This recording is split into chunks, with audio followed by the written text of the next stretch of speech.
everyone, it's here. FPL is live. It's got a funky new design, as you can see, new colours.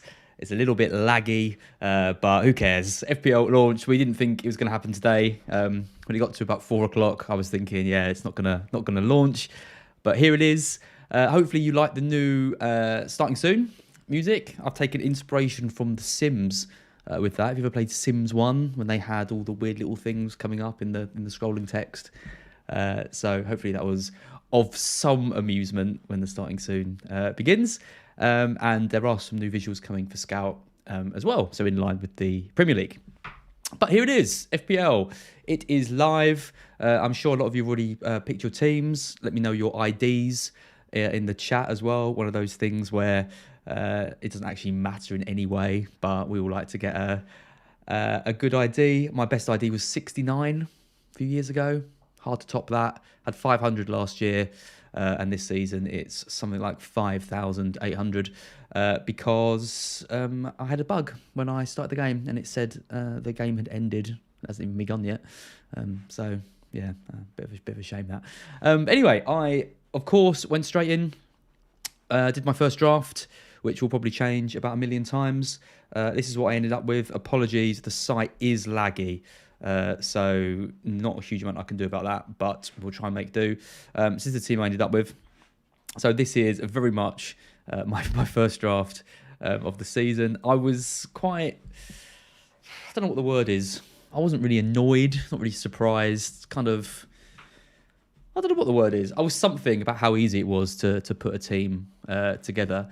When I started, with 5 at the back, and then I was able to have Haaland, Salah, Tony. I've even got like Martinelli on the bench, as you can see down here. So like a good first sub, and then Bruno Guimaraes and Neto. Like there's not really a lot of weaknesses in that side. I feel like that team could go into game week 1 and probably do quite well.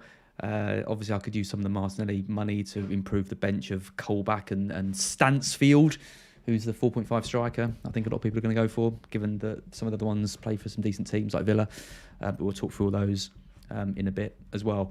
I won't talk about all of my picks in this. There'll be kind of other videos for that. And we'll kind of go through some of the teams and some of the player prices in this video as well. But be interested to know what formations people are playing. I think we're going to see a lot of 4 at the back. I think we're going to see a lot of 5 at the back. I mean, I've got Trent, Chilwell, Cancelo, Robertson, and Reece James. You've got Perisic there at 5.5, who I like the look of, even though Neil on the video yesterday was kind of poo-pooing him a little bit. You've got Cash and Dean at 5. You've got all the 4.5 options as well. So I think 5 at the back is very viable this season. And then you can use that money to make sure you've got Salah and Haaland and some good players elsewhere. So I like 5 at the back. I think majority of teams are going to be switching to a 4. I think we're going to see Trent, Cancelo, and one of James or Chilwell in a lot of teams as well. And then you add in a Robertson. Maybe you go for both Chilwell and James. Maybe you go for a Dean. Maybe you go for an 8 Nori, a 4.5. So I think 4 at the back is going to be really, really popular. And then if people want to put more money into midfield, they can. I mean, the one thing I think this team is missing straight away is one of these 8 million midfielders. So over the last few days, we've seen Kulusevski coming in at 8. We've seen Maddison coming in at 8. Saka coming in at 8. Bowen coming in at 8.5. Jadon Sancho as well. Dynamite Don's in the chat says prefer the flexibility for 4-4-2, easy to change up. Yeah, I mean that's kind of the benefit if you can get one of those 8 million midfielders into this team. Diaz as well, for example, I mean is amazing value. Then that might be good. So I could do something like Robertson and Martinelli out to Diaz, and then a cheaper defender there, which might do just to give you that bit of extra flexibility as well. But yeah, this was the first draft that I kind of put together. So let's take a look at some of the prices, because obviously we've got all the prices now across all the teams. We'll start at the top. We'll start with Arsenal. I won't cover the ones that we've talked about in sort of previous videos on the channel, but you've got the likes of Ramsdale there at 5, Leno and Turner 4.5 and 4. So obviously Ramsdale is the one that you want to get if you want to get an Arsenal goalkeeper. Gabriel, interestingly, the joint most expensive defender for Arsenal with Tierney. So they haven't been tempted to put Tierney up to 5.5. They lifted him at 5 and Gabriel at 5. And then all the other ones, White, Tomiyasu, all down at 4.5. We've talked about Tomiyasu. He feels too cheap at 4.5. if you're in the market for a 4.5 defender, it's plenty you can go for. But Tomiyasu is going to be one of the standouts, I think. But to see if Saliba gets the faith of Arteta. He hasn't yet. He's been off on loan. If he comes in, he might put a bit of pressure on White. So there might be a bit of rotation there. I think Tomiyasu is far superior to White anyway. So, yeah, I'd go with him. Looking at midfield then. We've had a lot of these prices already. Saka at 8, Odegaard at 6.5, Smith Rowe, Marcelli both at 6. That's all fine. It doesn't really feel like you're going to be considering many of the others. We don't really know what Vieira's role is going to be. He could be that kind of interchanging with Odegaard, number 8, sort of coming forward, coming back. Is he going to be like a Ramsey? We're not really sure. He's going to be a wait and see. Pepe, I mean, look at Pepe. 75 million, something like that, 80 million.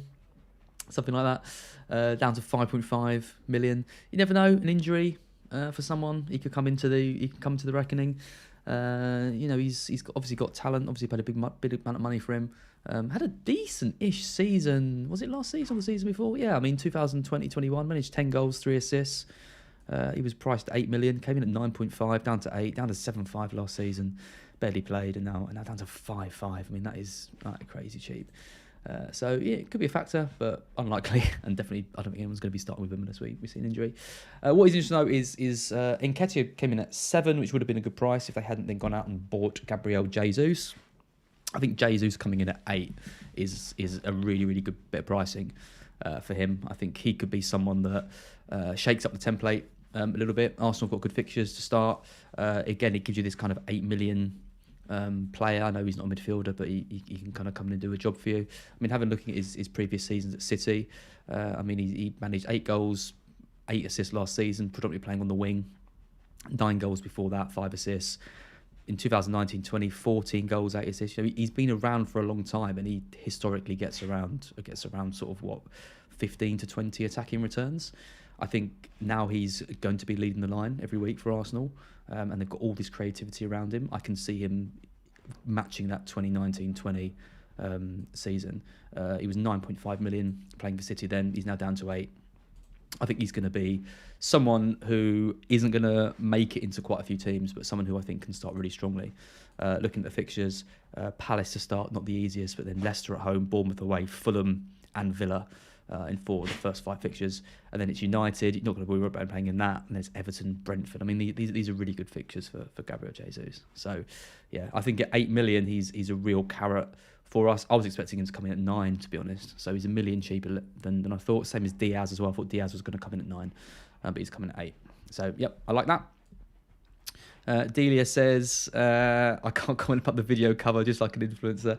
Yeah, there's going to be more of those, I think, next season. More of these kind of dynamic reaction thumbnails, particularly on like Gianni's video and things. It's quite hard with thumbnails because you want to keep a kind of a consistent style between them, but you also want to make them a bit different, and you end up using the same kind of player graphics, and it's a bit boring. I think it adds a bit more of a personal touch when you've got someone sort of in the thumbnails who you recognise and know. So we're going to play around with that a little bit. There's quite big graphic changes coming to Scout next season, which I've been working behind the scenes on with designer. So yeah, hopefully you like that, and I'll be putting a video out with some of the new stuff.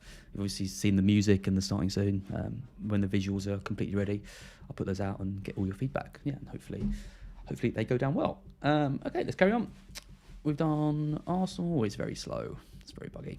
How many people are watching live? I know Slippers is live at the moment, and I think Mate might be live as well. 203, nice. Thank you all for watching me ramble on about random players.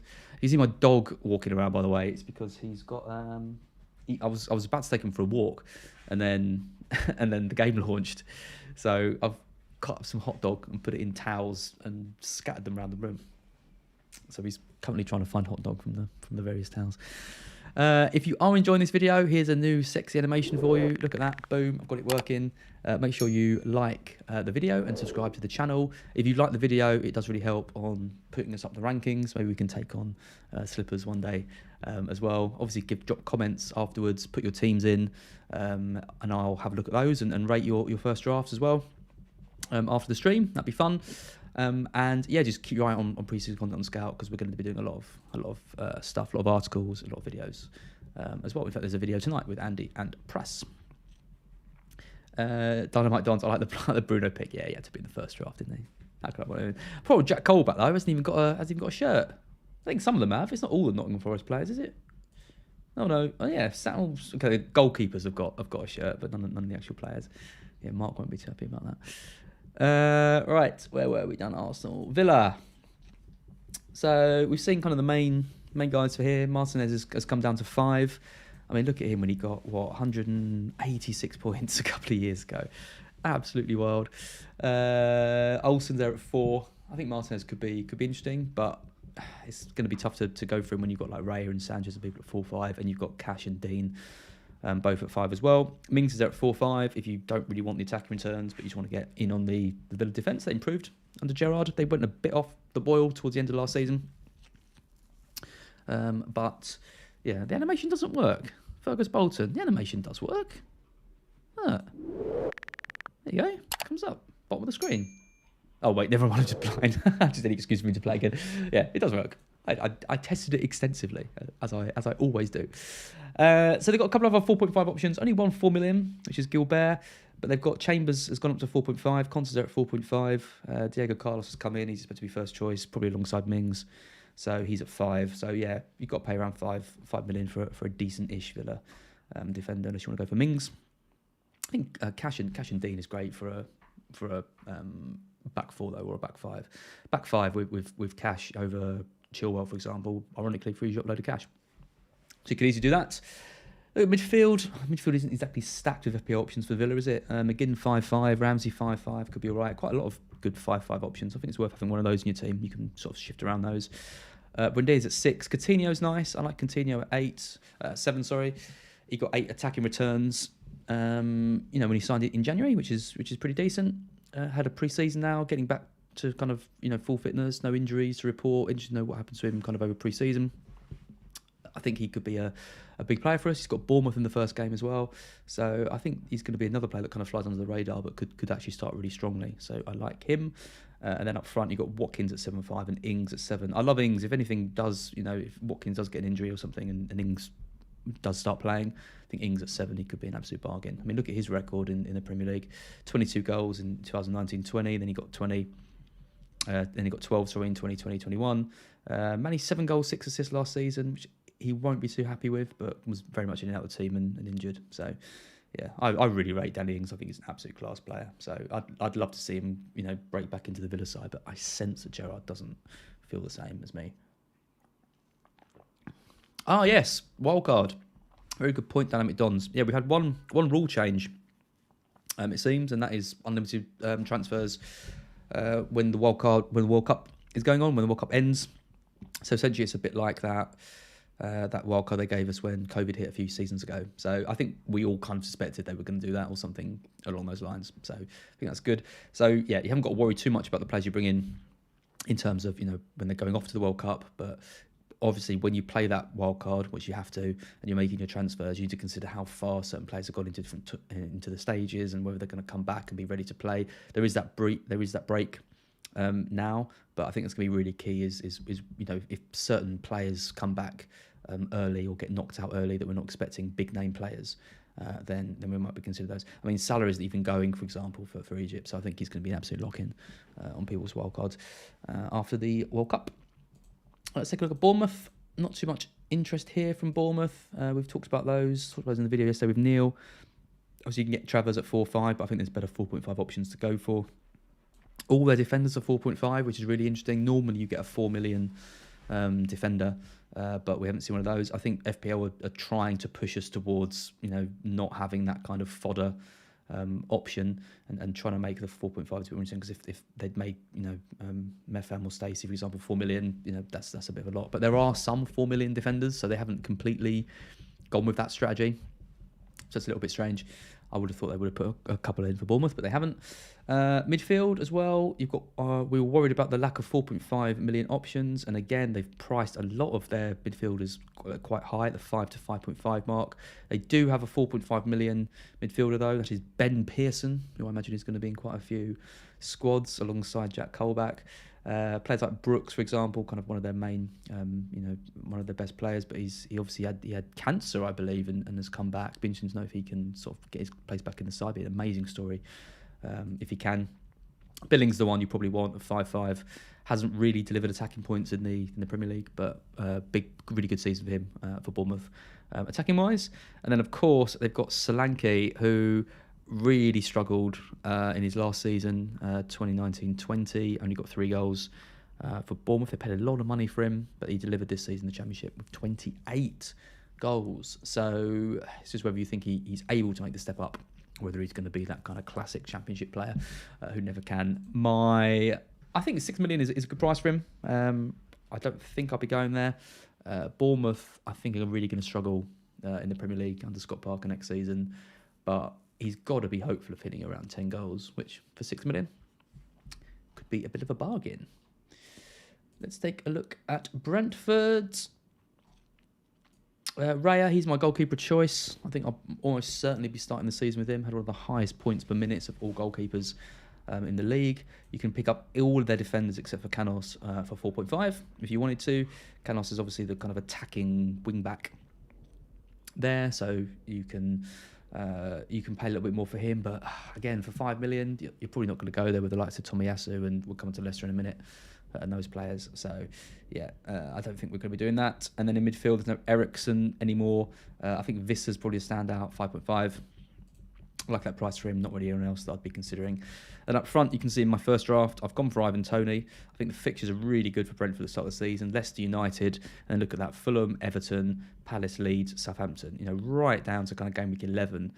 They're playing, sides who I would fancy Brentford to score against. So I think 7 million for Toney, and then you've got that option to switch to a 6 million or a 6.5 forward if someone like Mitrovic starts doing well. I think that's quite nice. I don't think we're going to see too many people starting with just one striker. The flexibility is really low. I think Undav's going to be popular for Brighton.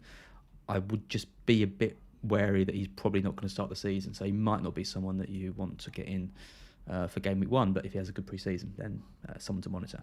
Pre-season's going to start soon. That'll be fun. We can monitor all of these things. For us then, you got Sanchez in goal, 4.5, 126 points. I think it's a pretty poor return for him, given that we are a good defensive side. Didn't have his best season, didn't make too many saves. Again, I think Raya is a better option. I think our fixtures are fairly decent though to start. I know we've got United game week 1, Newcastle, West Ham, Leeds, Fulham. Okay, a bit of a mixed bag. From game week 4, Leeds, Fulham, Leicester, Bournemouth, Palace. That's a decent run. Again, these 4.5s just set and forget anyway. Thomas Fuchs says Toney will not score well without Ericsson. That's true. Toney did do better in the second half of the season when Ericsson was there. You've got to think they're going to have to sign some kind of creative playmaker type person, because they haven't really got a huge amount of creativity in the side. Could see him dropping deep. Again, he might be one to monitor. Does have pens though, and with the 5 sub rule, he's going to play kind of every minute. So I think players like Toney are boosted by that quite a lot. Kind of the main talisman figure for their side with no risk of rotation. There isn't too many of those really going around. And I think with the early fixtures, he's probably worth a punt. But yeah, I do agree. Unless they sign someone of a similar standard to Ericsson, which isn't going to be easy, I think you would expect Toney's open play goals or open play threat to decrease a bit. Cucurella's there at 5. I think even if he stays with us, I think he's too much money. I wouldn't pay that. I'd go for Lamptey or Dunk over him. Obviously, if Cucurella goes to City, he could be like absolute bargain of the season if he nails down a role. He's got big competition though. He's not going to replace Cancelo, and then you've got Walker on the other side. So would he replace Walker? He could do. He's good enough to. Younger player, loads of energy. More likely they're probably going to share time. So yeah, a bit of a wait and see. I think Dunk at 4.5 is crazy though.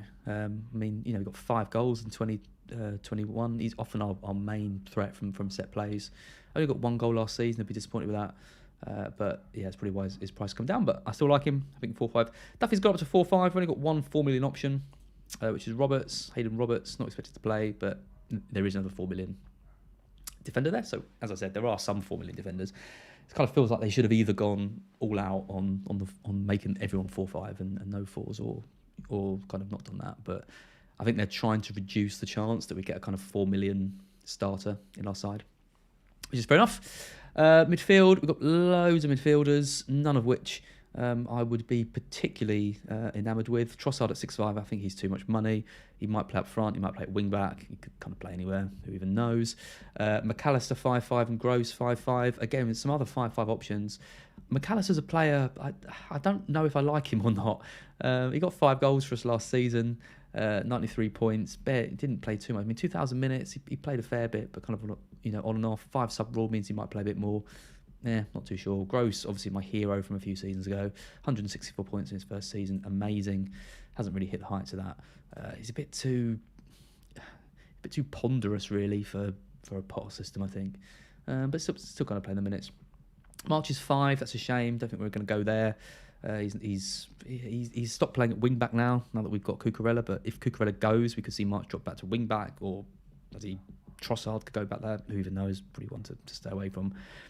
Loads of 4.5 options though.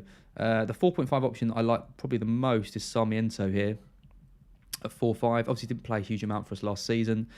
Just 44. He's one to watch though. He's very, very highly rated by Potter and by the entire Brighton side. So expecting him to break into the team, I think, next season. A nice attacking player, really classy, really good on the ball. I would be surprised if he didn't play a lot more next season. So I like him. And then up front, of course, you've got Mope at 6.5. He might leave. Hopefully he'll leave. Undav is there at 5.5 and Welbeck. I think we could see a front two of Welbeck and Undav, particularly a few games in. Not sure what that means for Mope and whether he stays. I mean, Potter does seem to put a lot of trust in him, but then equally he just hasn't really done it for us. I mean, it's a bit harsh for him. I mean, 10 goals, 8 goals in the last 3 seasons. On paper isn't too bad, but I think about the chances he's missed and just his overall play for Brighton is just lacking. And from what I've seen and read about Undav, I think he's going to bring a lot more. So, yeah, I think we're going to be switching to him. Chelsea. During the chat here is signing on, or people are struggling to get on the site. It's kind of what you can see how laggy it is, though, when I go down.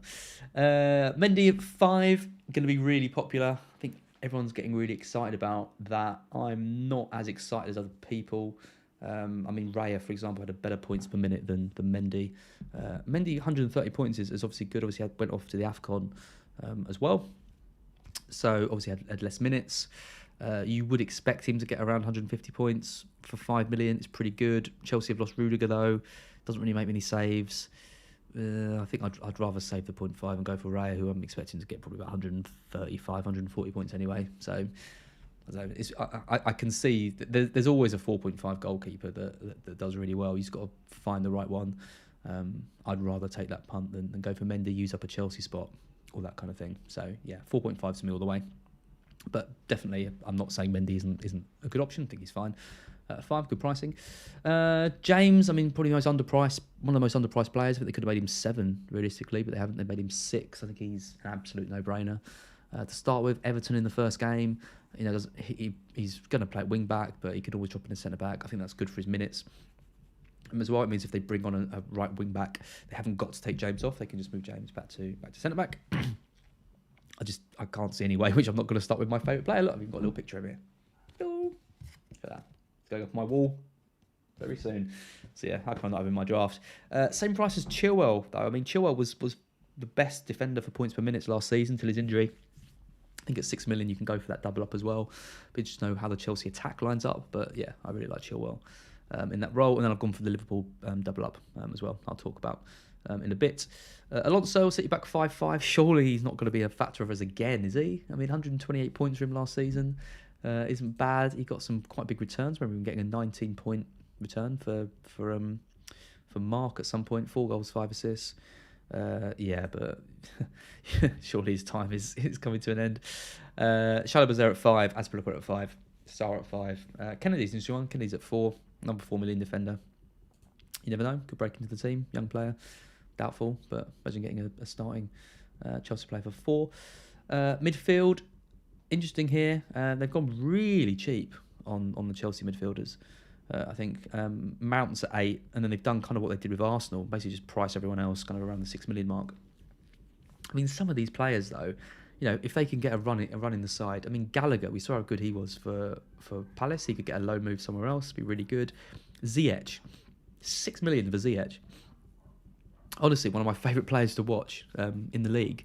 There was a spell last season where he broke into the team and he was doing really well. Then he got another injury and kind of lost his spot. Chelsea fans pretty divided on him. Sterling might come in. Got to think he's going to be a risk, but if he can get a run in the team for 6 million, that is pretty outrageous. I mean, Pulisic at 6, that's unbelievable. I mean, Pulisic was almost like a premium midfielder for us a few seasons ago, and now he's down to 6. I think these two here could be absolute game breakers, really. If Chelsea don't make any signings and one of these two cements themselves in the side and does well, I think that's going to be really, really strong for us.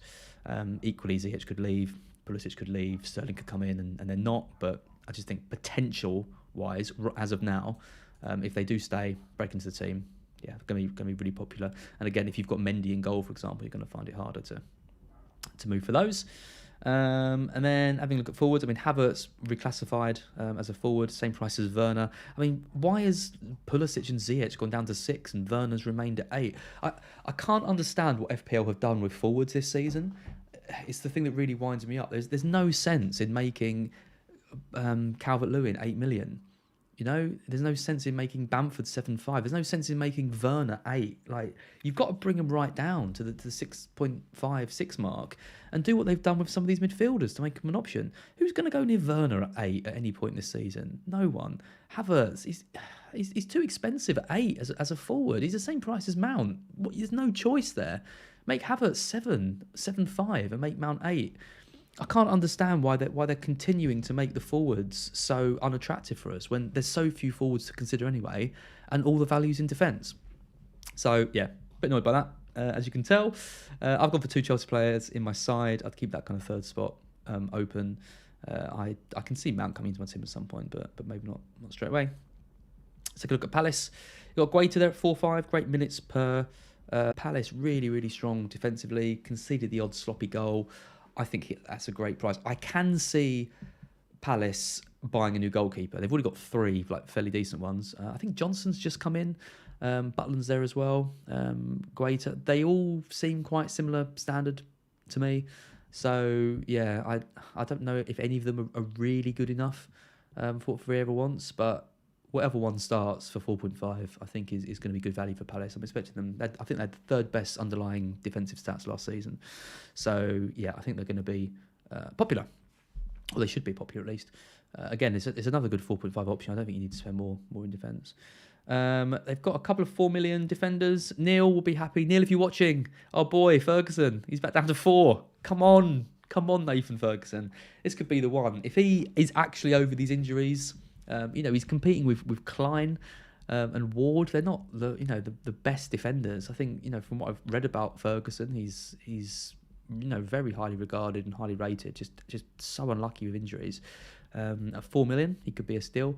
He'd be the one. Of all the 4 million defenders we've seen so far, I think Ferguson would be the one that I'd start with. The other defenders are 4.5, but not a huge amount of attacking threat. So I don't think we're really going to be going there. It's probably Guaita and Ferguson for me. Midfield, super cheap in midfield. Zaha's a 7 million mid. Again, he's on penalties. He's nailed on. He's the kind of one you want to go for if you're going to pick any of those. Looking at some of the others, I mean, Elise's there at 5.5. Eze's there at 5.5. It's just their minutes. I mean, Elise, for example, 1,000 minutes last season. Even when he came into the team and was playing a bit more regularly at the end of the season, he was getting 20 minutes here, 60 minutes there, 70 minutes there. They rotate all these guys around. Hughes comes in. They've got Ayew there. Jeffrey Schlupp can play on the wings. Then they've got Edouard, Mateta, Benteke. All these guys just float around. So I wouldn't advise starting with any City attackers apart from Zaha. So yeah, annoying team because they're a good team, good attacking team, good defensive stats as well. Can beat anyone in the day, but I just don't think we're going to be going there too much. Everton. We talked about Everton yesterday. Basically, all their defenders are 4.5, including Pickford as well, which is interesting. Mikalenko is probably the pick, 4.5. Wing back, playing at wing back if they carry on with a 3 at the back. Pakowski is a good option as well. Midfield, yeah. I mean, Deli's there at 5.5. Just to remind people just how incredible he was. Do you remember 2016, 2017? 225 points. Absolutely outrageous. 9 million he went up to. Started the next season at 9 million, got 175 points, 9 goals, 13 assists. And then it's just been awful since then. 94 points, 117 points, 30, and 35 points last season. Really hoping that he can rediscover his form.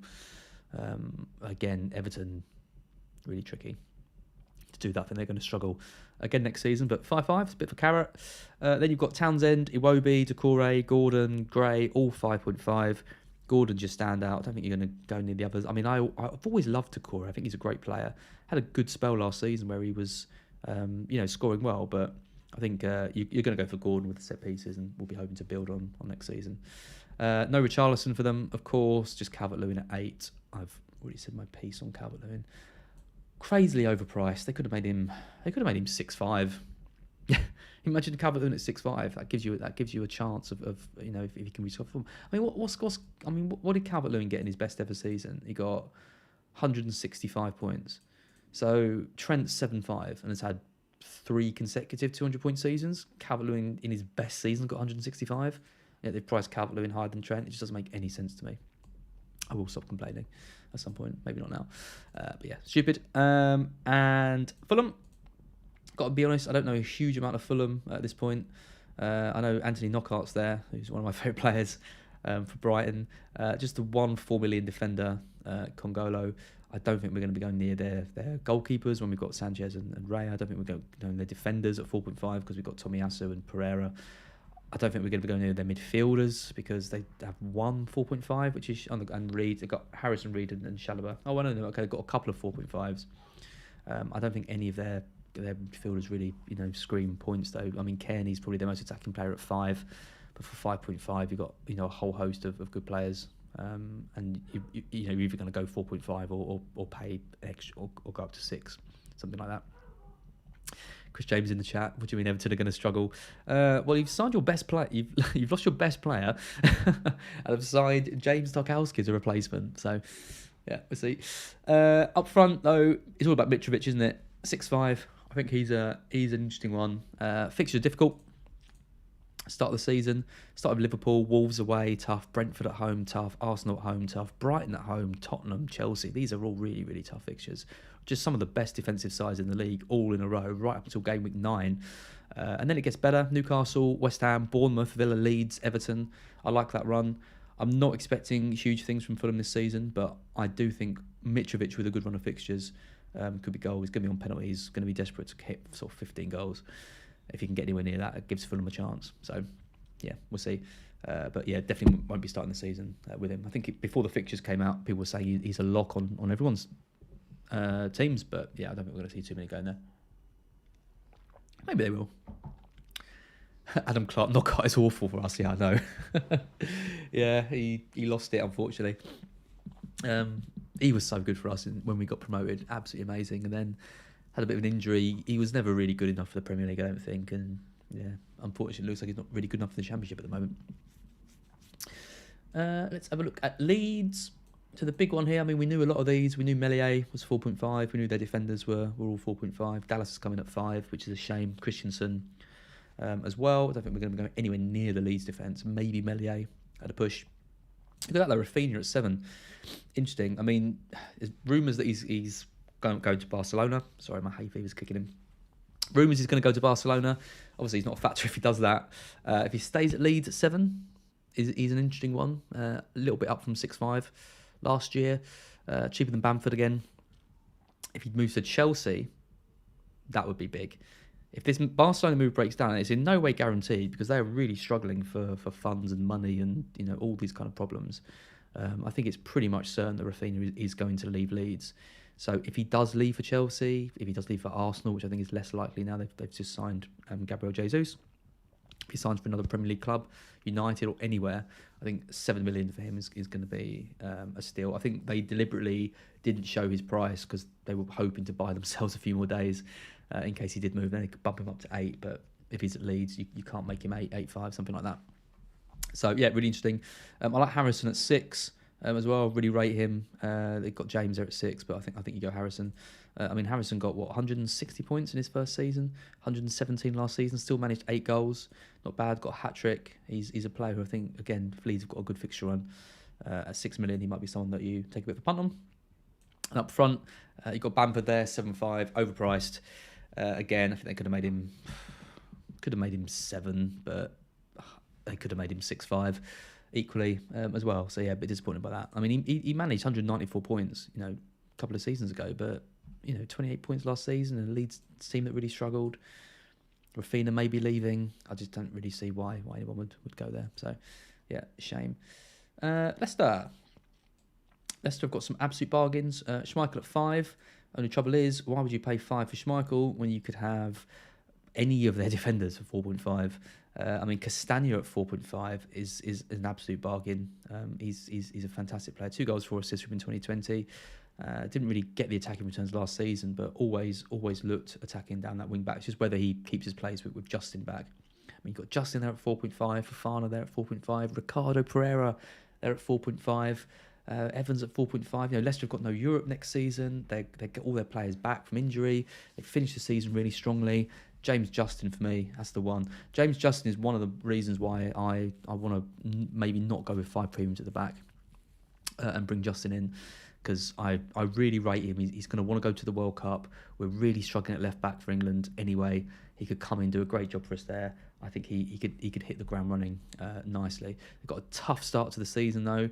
If you look at from game week 6 though, Brighton, Villa, Spurs, and then from game week 9, Forest, Bournemouth, Palace, Leeds, Wolves. We're all going to own a Leicester defender, I think, at that point. Maybe Maddison as well, who comes in at 8.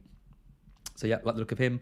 You've got Barnes at 7 as well, which is a good price, I think. Obviously, he gets subbed out quite a bit and kind of in and out of the team, but someone that could be a good option. But yeah, Maddison is the standout. Maddison at 8 though.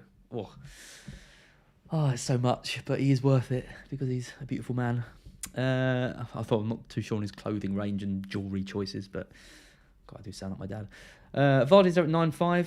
Surely not. I mean, surely we're not going to be going near Vardy. I don't really know. 15 goals, last season. 15 goals the season before that. 23 goals before that. He's getting on a bit. Got competition with Iheanacho and Daka, but neither of them really grabbed it when he was injured last season. So I'm expecting him to start again. I think they could have brought him down a bit cheaper. Could have made him 9. Got Jesus at 8, for example. Not sure why you pay 1.5 extra for Vardy. But he always has a factor in our seasons, doesn't he, old Jamie? So we'll see kind of what happens with that. Liverpool, we've got Alisson at 5.5. They've priced the keepers down a bit, just kind of entice you. I wouldn't suggest you go with Alisson, given that there's so many options in Liverpool that you might want to move to. I mean, I could spend a 5-hour stream like Chris James talking about Liverpool assets, but Trent was the first player that I put into my side. I think Robertson at 7 as well. When you just purely look at points and you just say, okay, 213, 181, 161, 186. There's no 7 million midfielders that get close to that, or even 7 million strikers. The value you get from these guys, so consistent. 11 assists last season, 8 before that, 12 before that, 12 before that. This is just absolutely ridiculous consistency. So yeah, I think Robertson, on corners, obviously got a bit of a threat from Tsimikas, but yeah, I think he's a great one. Matip going up to 6. He was 5 million last season, had a great season, partnering with Van Dijk, but obviously there's Konate there as well at 5. I mean, Konate at 5, if he breaks into the team, he could do what Matip did last season. Matip is quite injury prone as well, so if Matip does get another injury, then Konate comes in. Gomez is an interesting one. I mean, he's 4.5. Barely played last season, 333 minutes, 589 before that, but obviously had the injury. Could he get a loan move somewhere for 4.5?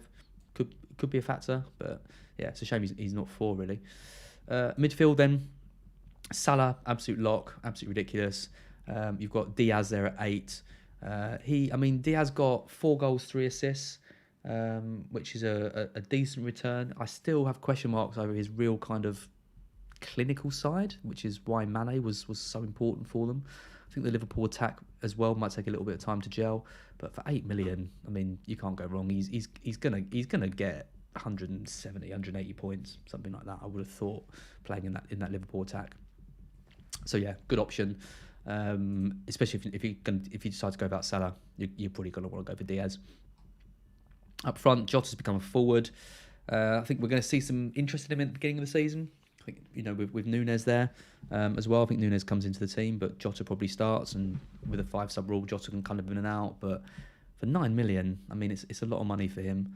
Again, I think they've overpriced Jota here. I think they could have made him 8, made him an option, because I think people are going to flock towards Nunes. And if Jota is in the team and playing on the wing, then you're going to go for Diaz for $1 million less. So I don't really know why they've gone for a 9 million tag on Jota when Diaz is 8.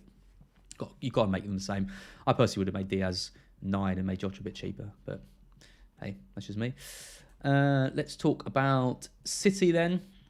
You've got Edison there at 5.5. I think Edison is actually an option for us, because I think the ways, the routes into other Man City attacks don't look as appealing. I mean, De Bruyne's really expensive.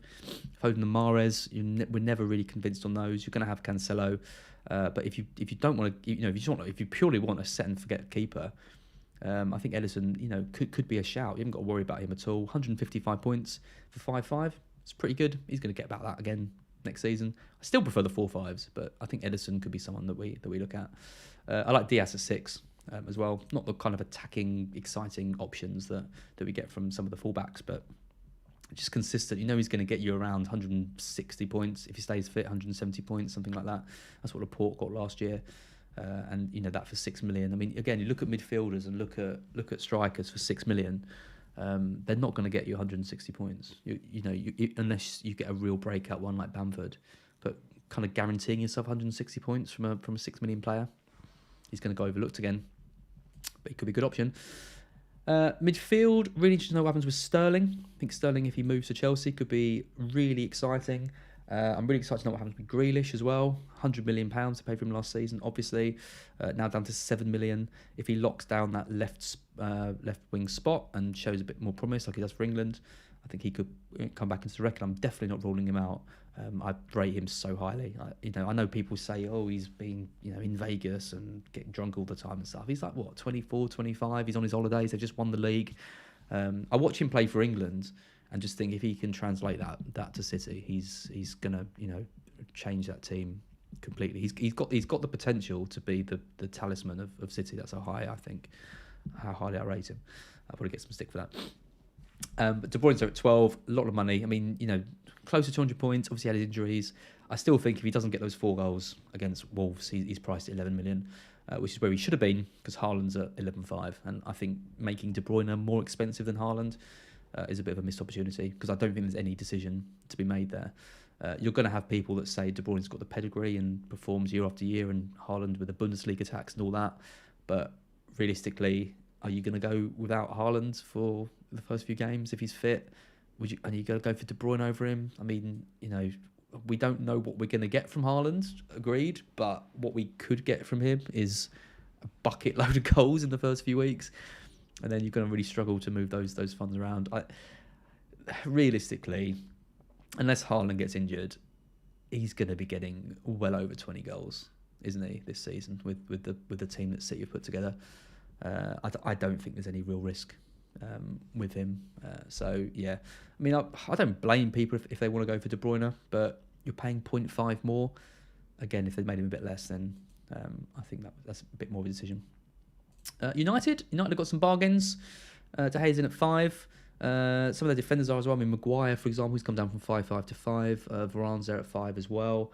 Wan-Bissaka's at 4.5, which is interesting. Dallow's there at 4.5. So yeah, not kind of crazy cheap prices. Shaw's down to 5 as well, but they're a bit kind of transitional team, aren't they? So we don't really know what we're going to get. So yeah, pretty wait and see in the defence. Midfield, you've got Fernandes there coming in at 10. Again, I think it could have gone a little bit lower with him. I really like this price for Sanchez though, 7.5 million. I mean, 91 points. Don't get me wrong, it's a disaster. He was priced at 9.5. I think he only got 3 goals. Yeah, 3 goals, 4 assists, something like that. Really, really disappointing season. He's gonna, if he can double that range. I mean, 6 goals and 8 assists for Jadon Sancho, should be achievable. And if he can get near 160, 170 points, he could be a great option for a 7.5. So we like that. And I like Rashford as well. Rashford at 6.5. If Ronaldo goes, could we see Rashford playing up top? They haven't got anyone else that can do it unless they play Fernandes in like a false 9. If you get an out of position Rashford at 6.5, showing some of the form in which, when he got 177 points in 2019, 174 points in 2020. That was only 2 seasons ago. 11 goals, 11 assists. if United can try and get that back, and maybe last year was just a blip, and get that old Rashford back, he could be a great option for us. 6.5, I like it. I might actually start with him as well. Ronaldo and Martial are there, both expected to leave. Ronaldo's being tipped to go to Chelsea, which would be interesting. Martial, I imagine Ten Hag just wants him out the door as quickly as possible. He's just going to go down as one of those players with unlimited potential, but just not the right attitude, I think, unfortunately. Newcastle, you got Pope at 5, DeBracker at 4.5, so we're expecting Pope to be number 1. I think that's a shame. I think they could have made Pope 4-5, just to give us another 4-5 option. But they haven't, and I don't know why you'd go for Pope when you can have Trippier at 5 as well, who's probably my stand-up pick in the Newcastle defence. He'll be on set pieces. Expecting Newcastle to improve defensively next year as well. At midfield, Joe Linton moved to a midfielder. Love that. St. Maximin as well. I'm never really sure why they put him as a forward, but they did for whatever mad reason. He's back to a mid as well. 116 points is terrible for St. Maximin, because every time you watch him play, like he could score about 1,000 goals, but never really does. You got Willock there at 5, coming down to 5. That's a cheap price for him. If Willock is playing in this kind of midfield 3 as the most advanced one, he might actually be a better option than my boy Gamiresh at 6. I think that's really cheap for Willock. I'm surprised he's not 5.5. I imagine they're going to bring in a new defensive mid at some point. But if say it starts with a Shelvey, Gamiresh and Willock 3, or Joe Linton in for Shelvey, for example, or something like that, then I think we're going to see Willock doing quite well. I mean, he had a great end of the season a few years ago, didn't he? 8 goals, came about the last 8 game weeks, something like that. And then up front, I really like Callum Wilson. Obviously, it's how many games can you play for him before he gets injured, but at least there are some options. You can move him to a Tony or even a Bamford if you really wanted to. Nottingham Forest at home, first game of the season. Then it gets tough though. Brighton, City, Wolves, Liverpool. Then he's probably getting injured by then. Bless him. But no, I think there's going to be spells in which I think we're gonna want Wilson. I like this spell here from game week 7: West Ham, Bournemouth, Fulham, Brentford. I like this spell down here in game week 20: Fulham, Palace, West Ham, Bournemouth. And then from game week 27, it's a real sea of green. Wolves, Forest, United, Brentford, Villa, Spurs, Everton, Southampton. He can score in all those games if he's fit. So yeah, I'll be paying particular attention to him. Whew, let's have a drink. Exhausting these streams, anyway. FPL Big Licks, good work as always. Thank you, my friend. Always nice to hear that. I'm going to stick my animation back on the screen. If you are enjoying this stream, please make sure you subscribe to Fantasy Football Scout and like the channel as well. And I want to give a shout out to all the people working hard over on the site as well, fantasyfootballscout.co.uk. We've got some great articles coming out from Neil and Tom and co. We've got the members area is going through a bit of an overhaul as well. So the player comparison tools, you can now compare 3 players. Rate My Team is there, obviously, which will be, this stuff will be added in. So you can check your team against our algorithm and see all of that.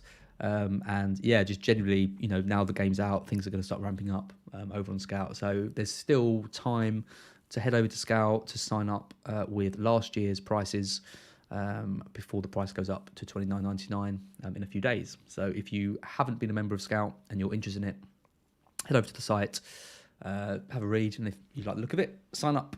And if you cancelled your subscription for whatever reason and are thinking about resubscribing, then it's a good time to do that as well. Let's carry on. How many more? We can't have that many more left.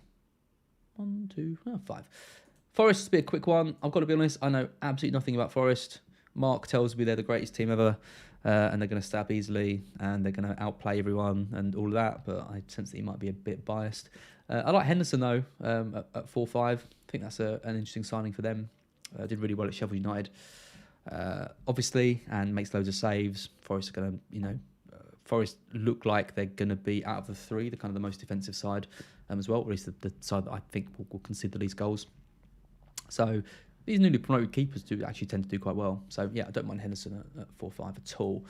We're not going to go near any of their defenders. I'm not even going to try and sell any of those. I think midfield, we're going to be looking at the 4-5 options. I mean, look at their midfield. There isn't even one 5-5 option at all. I think because they've lost so many loan players, They've lost their kind of main playmaker, their number 10, who plays, attacking and through the middle. They need to sign a new one of those. I imagine whoever they sign will come in at 5-5. So it might be one to watch out for. But at the moment, they're going to suffer from a real lack of creativity, I think. And then looking at the forwards, Johnson we were hoping would come in as a mid, but hasn't. He's playing as a 6 million forward. From what I understand, he plays a bit like Gabriel Jesus did, drifting out to the wide areas, drifting out to the right. Awoniyi is going to be their main striker. I think he's the one that plays on the left, but he's going to be drifting out to the left. They kind of part and let their number 10 come through. But he's been bought for quite a substantial fee. Johnson is the one that Mark is most excited about of all Nottingham Forest players. He thinks he's going to be a 50 million player by the end of the season. So if you back Mark Southerns and you want to show your support to him and everything he's done, now's your chance to own a Nottingham Forest striker that he highly rates. So yeah, bring in Brennan Johnson if you want him. Southampton. One sec, let me just check this. 600 people watching. Hello, everyone. Great to see you all. Look at the Southampton's goalkeeper kit. I didn't even see that. That's outrageous. It's actually what he looks like. I love it. Oh, God. Southampton goalkeepers, though. I mean, I don't really like McCarthy. I couldn't be honest. Never really have. They've lost Fraser Forster. The Spurs, they've got Caballero there as well at 4. I wouldn't go near their defence. I think they're going to struggle again next season as well. They do tend to start seasons quite strongly and then kind of dip off, but they were so poor towards the end of last season. Haven't signed anyone of note. I think there's going to be problems there. Livramento's at 4-5. That's a shame. No longer. He's the 4 million defender of choice. Walker Peters is 4-5. I don't mind Walker Peters. Good player. He could be an option for us, but like I said, I wouldn't be starting their defenders so early on. Midfield, Ward-Prowse, 6-5. Good price for him. Was he 6 last season? He was not. No, he was 6-5. But yeah, I mean, big season for him. 159 points last season, 156 before that. At 6-5, it's pretty decent. If Southampton have a good run of fixtures, he's a player who can always get you a set-piece goal. He's never really been someone that I've ever enjoyed owning. He's frustrated. He does tend to blank a lot. Showed a bit more consistency last season, but yeah, I think he might come in. I've been told that Bazunu is going to be their starting goalkeeper. I have never heard of him. I don't mean that in a derogatory way. I just haven't ever signed him. And they've signed another player called Lavia. I don't even know who he is either. Sorry, Southampton fans. I clearly haven't done my research about that. But yeah, Bazunu, if you want the Southampton goalkeeper for whatever mad reason, there he is. Walcott, how is Walcott still there? How is Walcott 5 million? Outrageous. And then up front, you've got Che Adams, 6'5". They could have made him 6. I don't know why they made him 6'5". And Adam Armstrong at 5'5". So they haven't got Broja anymore. I think they were trying to get him back, but he's been linked with West Ham and places. So it could be a front two of Adams and Armstrong. Again, I just think, other than Ward-Prowse, I'm probably not going to be going anywhere near Southampton players. Spurs, yes. So someone has already pointed out I've got no Spurs in my team. It is a tricky one, this. I think Spurs are a team who could break the template quite a bit. They've got Southampton at home in the first game. We might see some investment in Kane, and then people moving over to Haaland. Son has come in at a 12 million mid, which means he's really difficult to get alongside Salah and Haaland. You'd have to sacrifice one of them to get him in. If you sacrifice Haaland, you're going to struggle to get Haaland in if he comes in. If you sacrifice Salah, I guess you go for Diaz and hope that Salah doesn't go crazy. There is a decision to make between Son and Salah. It might not necessarily be completely clear cut, but I think given that Salah has Fulham game week 1, I think Son is going to not be that highly owned by, particularly the more hardcore set. Getting loads of slating for my Southampton rendition. Stuart Armstrong at 5 million is cheap. Yeah, I suppose so, but I hate 5 million defenders though, because you're never going to play Stuart Armstrong, are you? You're going to just get him off the bench every now and then. How many goals is this Stuart Armstrong going to get? Not many. I'd much rather have a 4.5 million mid and use that 0.5 somewhere else. Defence for Spurs, you've got Lloris, 5'5". Could have made him 5. Disappointed with that. Some of the other players as well. I mean, their highest priced defender is Perisic at 5.5. I've been put off him a bit by Neil yesterday, talking about how much Conte rotates the wing backs, how he's a bit older, 33, how they've got Sessegnon there. Reguilon's there at 4.5, which is interesting as well. Dyer, Davis both going up to 5. Doherty, I think, is one to watch at the moment. Be interesting to know who plays at wing back for them. Some people saying it could be Kulusevski. Some people saying, it could be Emerson Royale, who's at 5 as well. But Doherty there had the spot until he got injured. So he is one to monitor. And if we're expecting rotation between these wing backs anyway, maybe Doherty is the one to get. But there will be some investment in Perisic. I think someone said he was like 70% owned. I can't even see. He will be very popular at that price. In midfield, we've talked about Son. Kulusevski's there at 8. 99 points, signing from January, absolutely brilliant for him. Got to expect there to be a bit more rotation now with Richarlison there too. But yeah, I really rate Kulusevski. Young player, broke into the side, going to be expected to do well. He's going to fly under the radar as well, and he's in that 8 million bracket, which I think is really really important to have someone in that bracket, which is why I'm probably going to end up moving my team around a bit. And Kane, look at that, Kane at 11.5, a little bit cheaper than Son. I don't know if you just heard my dog yawning. I really need to take him for a walk, bless him. He's been so good today. I've just been waiting for FPL to... Literally waiting for FPL to launch all day, just about to give up and take him, and then the game drops. It's typical, isn't it? We're looking at new colours, by the way, on FPL. I mentioned them about the new design. It's very bright. It's fresh. I think I like it. I always think like this when they change the design. It takes a bit getting used to, but yeah, I quite like it. It's quite happy, isn't it? Sky colours and all that. Richardson's at 8.5. Yeah, Kane at 11.5. I think starting with him for Southampton at home and then moving him to Haaland is going to be a popular strategy. If you look at his expected metrics from last season, after Nuno left, he was one of the top performing players, as we all expect him to be as well. He's going to be on pens. He's never going to get taken off with a 5 sub rule. He's definitely going to be a factor for us next season. It's going to be hard to work out when to fit him in. But when there's a spell like game week 16, Leeds, Brentford, Villa, Palace, Arsenal, Fulham, it's going to be a great run. From 26, Wolves, Forest, Southampton, Everton, Brighton, Bournemouth, amazing run. Got Leeds on the final day, for example. I mean, Kane, we're probably all going to own Kane at some point. So yeah, definitely not ruling him out. I think 11.5 is probably about right for him when they're bringing Haaland in. So yeah, interesting to know. Is anyone in the chat thinking of starting with Kane and making that switch to Haaland in game week 2? Or if you start with Kane and he gets a hat-trick against Southampton, you're going to want to take him out? Interesting dilemmas, I think, there. Quite slow, this site. 2 more to go through. West Ham. Fabianski at 5. I think we've got better 4.5 options. Creswell at 5 as well. And Dawson up to 5. I can't understand why they put Dawson up to 5. But then some of their other defenders who start at 4.5 as well. Soufal, for example, 4.5. And that's a good price for him as well. Zuma, if you can get past the whole cat thing, 4.5 is also pretty different, pretty decent. Bowen 8.5. I think it's a shame they made Bowen 8.5. They've got all these other midfielders at 8. And finding the extra 0.5 for Bowen, I think is really tricky. I mean, he's had one kind of main breakout season where he got 200 points. Again, you've got Trent and Robertson getting close to that every year and him being priced so much more than those. I think they could have made him 8. I think they could even have made him 7.5 because I don't think anyone's going to go there at the 8.5 with the other options we've got. I think they've gone a bit too high with that. Antonio at 7.5, still the already recognised striker. If he starts the season strongly, he could be that kind of second striker for us.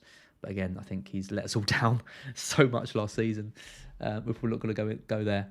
They're a bit light, aren't they, West Ham? They need to make some signings, I think. Talked about Lingard again coming in and players like that. Ben Rama's there. How much was Ben Rama at 6? Yeah, so I mean, Ben Rama's kept his price from last season despite getting 138 points and playing really well. Bowen's gone up so much. So, but I think West Ham are a wait-and-see team for me. And then finally, we've got Wolves. So Sarr's coming at 5. Again, I think he was the top goalkeeper for quite a stretch of last season until Wolves went completely to pot. I don't know why they priced Cody at 5. I mentioned that before. You've got 8 Nori there at 4.5. And Johnny as well at 4.5. Semedo's injured, he's not flagged, but he won't start the season, so Johnny will be playing. Aït-Nouri probably your more long-term option, but really, really good options at Wolves in defence. I mean, look at their fixtures are really good. Leeds and Fulham to start. Okay, then they've got Spurs, but Newcastle, Bournemouth, Southampton. It's a great first six for them. So again, if you're looking at playing 4 at the back, I think one of Johnny or Aït-Nouri could be really strong for you.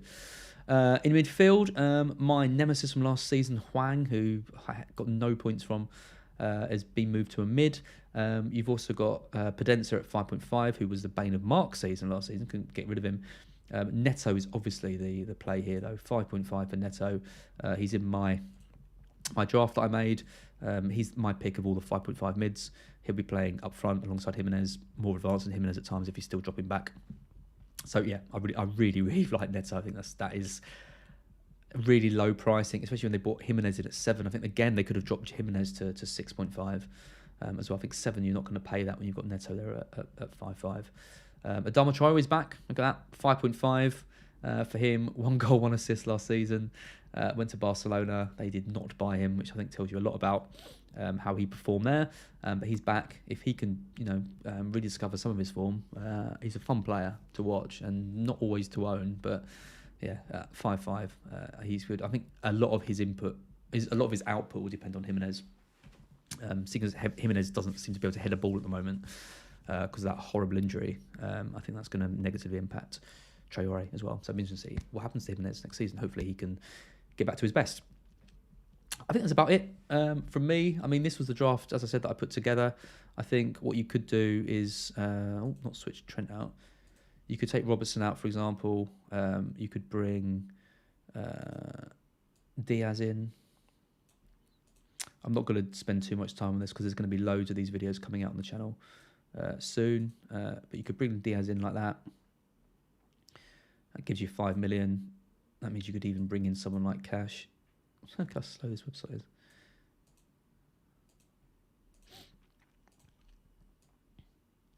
Something like this. Take Cash out. Cash becomes your first sub. Diaz comes in. Switch to a 4-4-2. Then you've got that 8 million, slot to use and play with.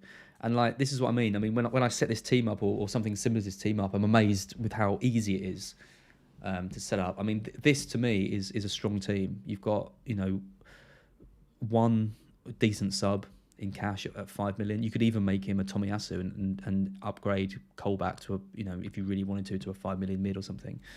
You're a bit stuck with the forwards though, because Undav is probably your best bet at 5.5.